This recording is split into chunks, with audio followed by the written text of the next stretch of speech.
Good evening. English paper pattern देख रहे थे हम 12th क्लास का, आपके बोर्ड एग्ज़ाम में किस तरह से पेपर आएगा, जिसके स्टार्टिंग के 3 क्वेश्चंस हम देख चुके हैं। पहला सीन पैसेज है और दूसरा अनसीन पैसेज, तीसरा पोएट्री। काफ़ी डिटेल से हमने वो सब कुछ देखा है। आप उसके वो वीडियो जाके आप देख सकते हैं। आगे का जो क्वेश्चन नंबर 4 है राइटिंग स्किल्स, अभी हम वो देखते हैं। सेक्शन 3 राइटिंग स्किल्स जो 16 मार्क्स का है, इसमें क्वेश्चन 4 है complete the activities as per the instructions given below. तो ये 16 मार्क्स की एक्टिविटीज़ है, 4 मार्क्स फॉर ईच। 4 मार्क्स के 4 क्वेश्चन है विथ 3 ऑप्शंस। हर एक क्वेश्चन के लिए आपको 3 ऑप्शन है, कोई 3 में से एक करना है, 3 में से कोई एक करना है। तो फर्स्ट वन है drafting virtual messages oblique statement of purpose और ग्रुप डिस्कशन। वर्चुअल मैसेज लिखना है आपको या फिर स्टेटमेंट ऑफ पर्पस लिखना है। स्टेटमेंट ऑफ पर्पस आपको पता ही होगा कि किसी यूनिवर्सिटी या कॉलेज में एडमिशन लेने के लिए हम जो लेटर लिखते हैं वो स्टेटमेंट ऑफ पर्पस होता है, या फिर आपको ग्रुप डिस्कशन करना है। इन तीनों में से आपको कोई एक करना है। तो मैं तो वर्चुअल मैसेज रिकमेंड करूँगी, बाकी आपकी चॉइस है। ग्रुप डिस्कशन भी वैसे कुछ लोगों को इजी होता है, लेकिन जो ड्राफ्टिंग वर्चुअल मैसेज है वो सबसे इजी है। आपको उसमें ज़्यादा कुछ भी चेंजेस करने नहीं होते, मैसेज वहाँ दिया होता है, बस वो डायरेक्ट स्पीच में होता है। आपको इनडायरेक्ट स्पीच में देख के जैसे कि वैसे वो लिखना होता है। तो ये सबसे ईजी है और इसमें लिखना भी कम होता है, जबकि स्टेटमेंट ऑफ पर्पज़ और ग्रुप डिस्कशन थोड़ा सा लेंथी जाता है। सेकेंड है ईमेल राइटिंग और रिपोर्ट राइटिंग और इंटरव्यू राइटिंग। इन तीनों में से लेटर राइटिंग तो अभी तक आप लिखते आए हैं, उसी पैटर्न पे ईमेल का थोड़ा सा फॉर्मेट चेंज करके ईमेल में आप अच्छे से लिख सकते हैं। रिपोर्ट राइटिंग लेंदी हो सकता है, दूसरे आपको सेंटेंसेस खुद कंस्ट्रक्ट करने होते हैं, लेकिन मैं इंटरव्यू क्वेश्चंस रिकमेंड करूँगी क्योंकि सबसे ईजी मेरे हिसाब से वही होता है। इंटरव्यू क्वेश्चंस के लिए ऑब्वियसली आपने खुद कोई प्रिपरेशन की होगी, आपके टीचर ने आपको इंटरव्यू क्वेश्चंस दिए होंगे, हम भी उसके लिए एक अलग से वीडियो बनाएंगे। तो आप जो डिसाइडेड 10 क्वेश्चंस याद करके जाते हो, वहाँ एग्ज़ाम में आपको अकॉर्डिंगली क्वेश्चन 1 से 2 वर्ड के चेंजेस करने पड़ते हैं, जबकि ईमेल राइटिंग या रिपोर्ट राइटिंग में अकॉर्डिंग टू सब्जेक्ट आपको पूरा सेंटेंस भी चेंज करना पड़ सकता है। इसलिए इंटरव्यू राइटिंग में गलती होने के चांसेस बहुत कम होते हैं, जबकि comparatively interview writing email writing में गलती होने के चांसेस उससे ज़्यादा हो सकते हैं। इसलिए मैं रिकमेंड करूँगी कि आप इंटरव्यू क्वेश्चंस अच्छे से प्रिपेयर करें। बाकी आपकी चॉइस है, आपको ईमेल लिखना अच्छा लगता है तो आप ईमेल लिखिए, या रिपोर्ट राइटिंग या इंटरव्यू राइटिंग। सी है स्पीच राइटिंग और कंपेयरिंग और एक्सपांशन ऑफ आइडियाज़। कंपेयरिंग हम सभी जानते हैं, जो कोई प्रोग्राम कंडक्ट करना और उसकी कंपेयरिंग करना, वो सारी चीज़ें आपको एक लेंदी सा वो लिखना होता है। एक्सपांशन ऑफ आइडिया, कोई आइडिया को बहुत ही डिटेल में लिखना। और स्पीच राइटिंग में ये फ़ायदा होता है कि आप कोई भी स्पीच लिखो, उसके स्टार्टिंग के कुछ सेंटेंसेस जो सैल्यूटेशन वगैरह है, respected dear teachers and friends and dignitaries on dais, ये गुड मॉर्निंग, ये सारे जो इस तरह के जो सेंटेंसेस है, और जो लास्ट के सेंटेंसेस है थैंक यू वगैरह, तो वो कॉमन होते हैं। आप कोई भी स्पीच लिखो, कोई भी स्पीच आप बोलते हैं तो ये सेंटेंसेस कॉमन होते हैं। तो आपने जो स्पीच याद की है, आपने जो स्पीच प्रिपेयर की है, तो वहाँ से आप ये सारे सेंटेंसेस, तो एग्ज़ाम में कोई दूसरे टॉपिक पे भी स्पीच लिखने के लिए आए तो आप ऊपर के और नीचे के सेंटेंसेस तो एज इट इज़ लिखेंगे। क्वेश्चन भले ही कुछ भी आए, टॉपिक भले ही कुछ भी आए, उसमें आपको कोई चेंजेस नहीं करने। जो बीच का मैटर है, बीच का मैटर लिखने के लिए आपको ऑलरेडी आपके क्वेश्चन में ही पॉइंट्स दिए होते हैं और क्वेश्चन दिया होता है कि आपको इस टॉपिक पे स्पीच लिखना है, तो वहाँ से 1 से 2 सेंटेंसेस तो आपको आराम से मिल जाते हैं। मुश्किल से 1 या 2 सेंटेंस आपको और कंस्ट्रक्ट करने होते हैं बहुत बार, वो भी आपको बहुत ज़्यादा चेंजेस नहीं करने होते। जो पॉइंट्स आपको दिए होते हैं आप उसमें से देख के बस उसमें इज़, आर, एम वगैरह या वी, हैव, हैज़, इस तरह कोई हेल्पिंग वर्ब या सब्जेक्ट ऑब्जेक्ट लगा के आप उसको चेंज कर, आप वो सेंटेंसेस कंस्ट्रक्ट कर सकते हैं। तो इसमें सबसे इजी स्पीच राइटिंग होता है, कंपैरेटिवली कंपेयरिंग और एक्सपांशन ऑफ आइडियाज़। सो मेरा रिकमेंडेशन स्पीच राइटिंग के लिए, अभी आपकी चॉइस है।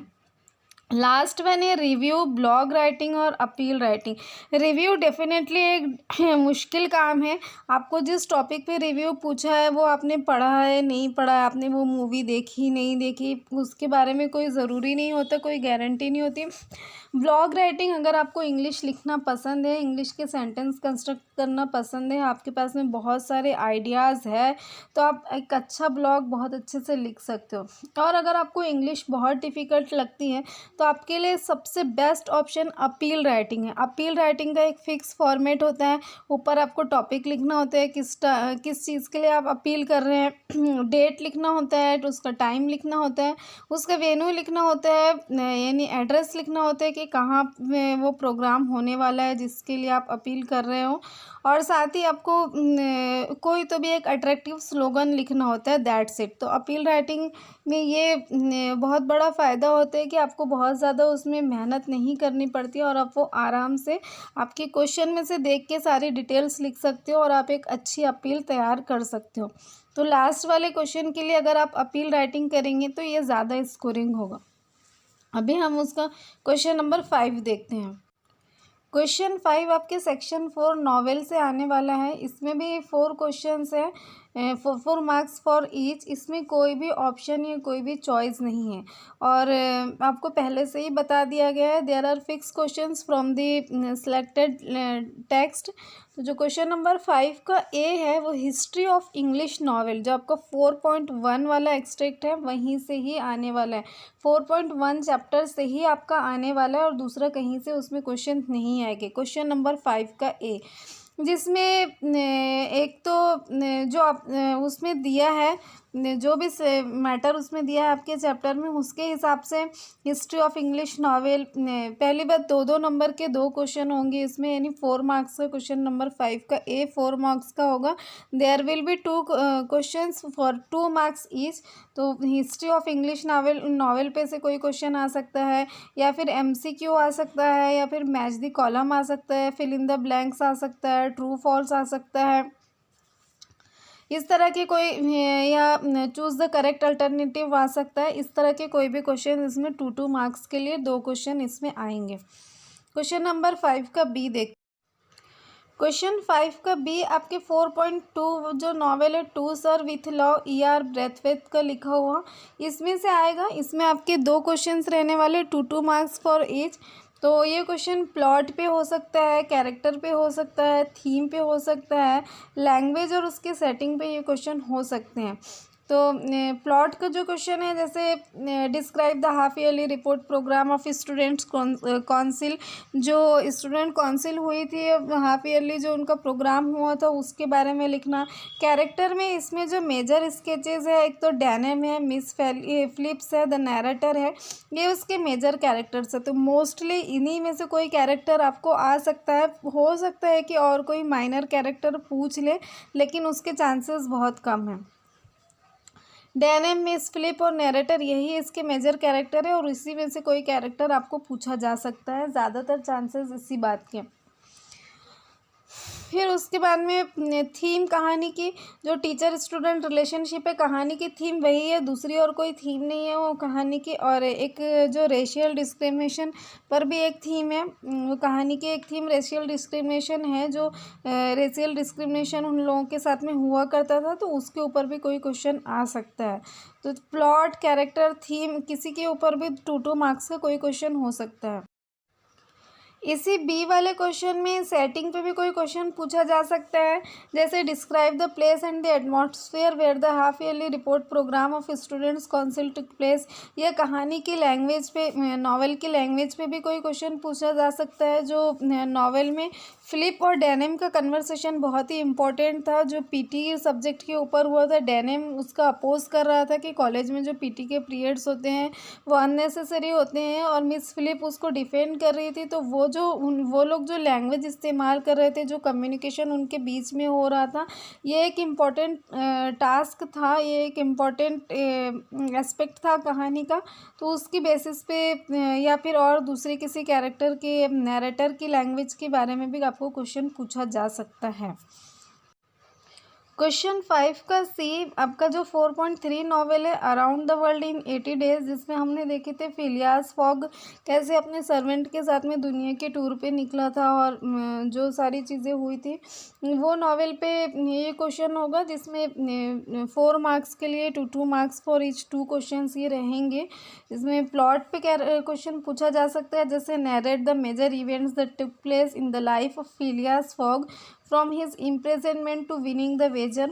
जो फिलियास फॉग की क़ैद से शर्त जीतने तक के जो सारे इंसिडेंट हुए थे उसके बारे में नरेशन रहे, या फिर कैरेक्टर स्केच है। इसमें फिलियास फॉग, ऑर्डा, पासपोर्टूट और फिक्स, यही 4 मेजर कैरेक्टर्स है इसमें।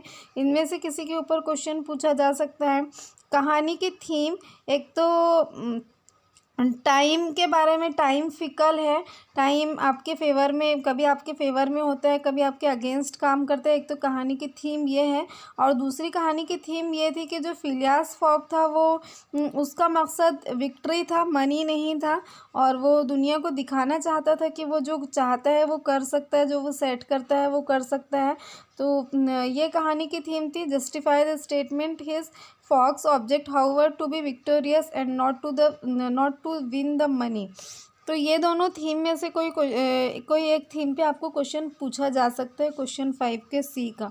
साथ ही लैंग्वेज और सेटिंग पे भी क्वेश्चन हो, जैसे describe the atmosphere at the Reform Club before and after the arrival of Phileas Fogg. जो फिलियास फॉग इत्तेफाक से एक्सीडेंटली, मतलब वो तो शर्त हार चुका था लेकिन फिर पता चलता है और वो जैसे वहाँ पे पहुँचता है, तो वो जो सीन होता है उसके रिफॉर्म क्लब पहुँचने के पहले, जब लोग उसका इंतज़ार कर रहे होते कि वो आएगा या जीतेगा या नहीं जीतेगा, और उसके पहुँचने के बाद, तो ये सेटिंग ये क्वेश्चन हो सकता है। दूसरा लैंग्वेज, फिलियास फॉग शुरुआत से एक पोलाइट और हम्बल पर्सन था, तो उसकी क्या लैंग्वेज थी, वो कितना मॉडेस्ट और कितना हम्बल था, उसके ऊपर ये क्वेश्चन पूछा जा सकता है। क्वेश्चन 5 का डी आपका जो लास्ट नॉवेल है 4.4 द साइन ऑफ 4, उस पर ये क्वेश्चंस होंगे। 2 क्वेश्चंस होंगे 4 मार्क्स के, 2 मार्क्स फॉर ईच, 2 नंबर के 2 सवाल इसमें होंगे। जो प्लॉट, कैरेक्टर, थीम, लैंग्वेज और सेटिंग बेस्ड, इसमें से किसी भी 2 टॉपिक पे क्वेश्चन पूछे जा सकते हैं। जैसे प्लॉट के लिए एग्जाम्पल क्वेश्चन है कि narrate in your words the visit of Miss Morstan at Sherlock Holmes place, और किसी प्लॉट पे क्वेश्चन पूछा जा सकता है। कैरेक्टर्स, इसमें major characters Miss Morstan, Sherlock Holmes, Doctor Watson और थेडेस शेल्टो भी इसमें मेजर कैरेक्टर था, तो मेजर कैरेक्टर्स पे क्वेश्चन पूछे जा सकते हैं। नेक्स्ट, थीम कहानी की क्या है, उसका जो सेंट्रल आइडिया है कि सेंट्रल आइडिया कहानी का यही था कि वो सारे ही लोग एक ख़जाने के पीछे भागते हैं, लेकिन जितने भी लोगों के पास में वो ख़जाना आता है, अल्टीमेटली वो ख़जाना उनके हाथ में से चला जाता है, यानी दौलत आपके पास में बाकी नहीं रहती है, वो चली जाती है और वापस आप उस पहली पोजीशन पे आ जाते हो। साथ ही लैंग्वेज और सेटिंग पे भी क्वेश्चन पूछे जाते।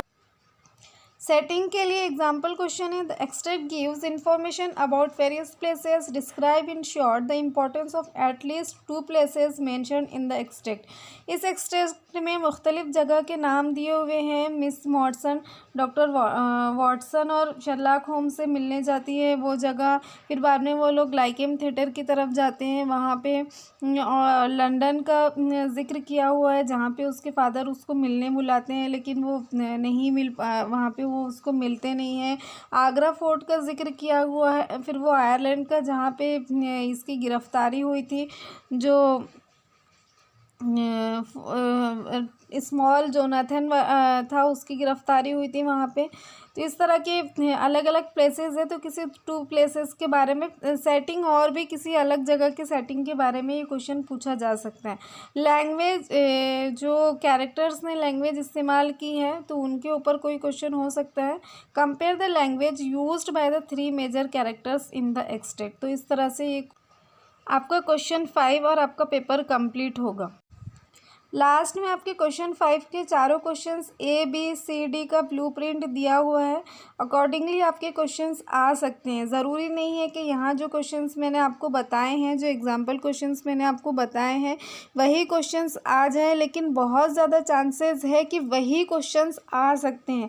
70-80% आप ऐसा समझ के चलिए कि वही क्वेश्चंस इसमें से आ सकते हैं आपके फाइनल एग्ज़ाम में।